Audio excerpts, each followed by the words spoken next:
Kung ako ang political strategist ni PBBM, I will break all the political tradition, mga kaistorya. Ito ay itong i-advise ko sa kanya na strategy. Baka ako lang nakaisip nito eh. At probably naisip man nila ito, pero baka sasabihin nila it's not feasible, and baka disadvantage sa part ni Presidente Bongbong Marcos Jr. kung gagawin niya ito. Kung ako ang political strategist or political advisor ni PBBM, I will advise him the following. This is for his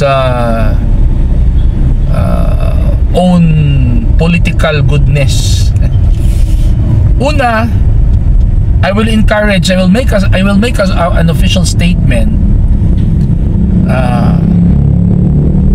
Ano bang termino? Encouraging the Senate not to impeach Vice President Sara Duterte, although lagi nilang sinasabi na independent daw yung legislative at executive, pero yung mga nakikita naman natin for the past political incidents, or I should say political history, I mean, may say naman talaga ang president kung ano nangyayari sa legislative. Yun, gagawin ko yun. I will issue statement na if possible, ganito na lang. Sasabihin niya, sana wag nang ma-impeach si Vice President Sara Duterte, and he will initiate the reconciliation. Alam niyo kung bakit, mga kaistorya? Kasi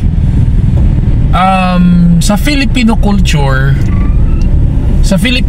kasi, mga kaistorya, hindi kasi mahalaga kung sino ang tama, sino ang mali.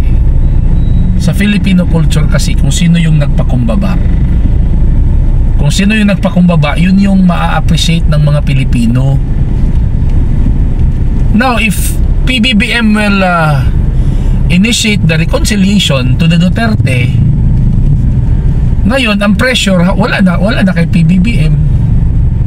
Kasi ganito yan, mga kaistorya, ang nagiging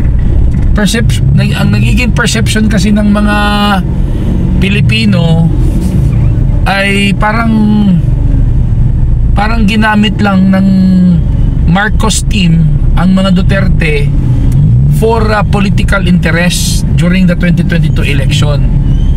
And the only way to eradicate that one, mga kaistorya, is for President Bongbong Marcos to initiate reconciliation. Tanggapin man ng mga Duterte o hindi, basta siya ang nag-initiate ng reconciliation. At kumbaga, ibalik nila yung nakaraan. Nagbalikan na nga si Catherine Bernardo at si Daniel Padilla. Baka pwedeng magbalikan din si BBM at si Sara. Diba, mga kaistorya? Kung gagawin ng presidente yun, he will initiate reconciliation, ang pressure nasa mga Duterte na. Now, kung hindi tatanggapin ng mga Duterte ang reconciliation, maapektuhan ang image ng mga Duterte, kasi parang nagmamataas sila. Nagpakumbaba na nga yung tao, humingi na nga ng sorry, nakipag-reconcile na nga.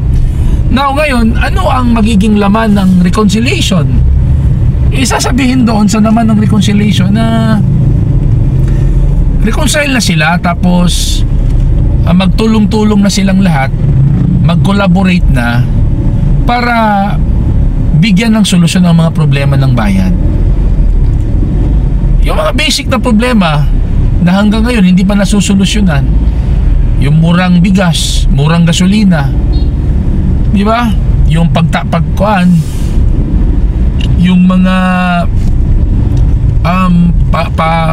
pag-increase ng sweldo, i-improve ang healthcare system, i-improve ang agricultural industry ng Pilipinas. Yung mga ganun ba, mga basic na problema ng Pinoy na hanggang ngayon hindi pa rin nasusolusyonan, yun ang gagawin ng presidente sa nalalabing 3 taon niya.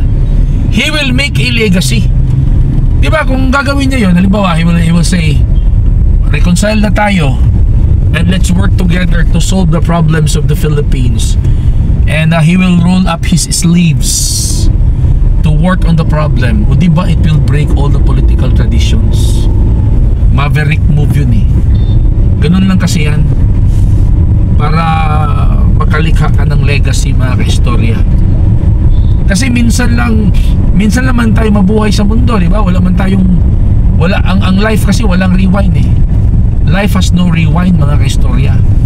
So, at bihira din yung opportunity na yan, di ba, na magiging presidente ka ng Pilipinas.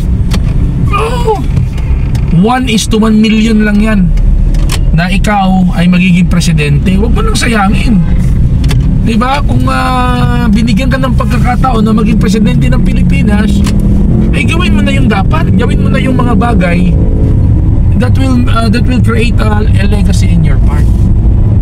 So yun lang, mga kaistorya, ang aking masasabi. Ano masasabi nyo?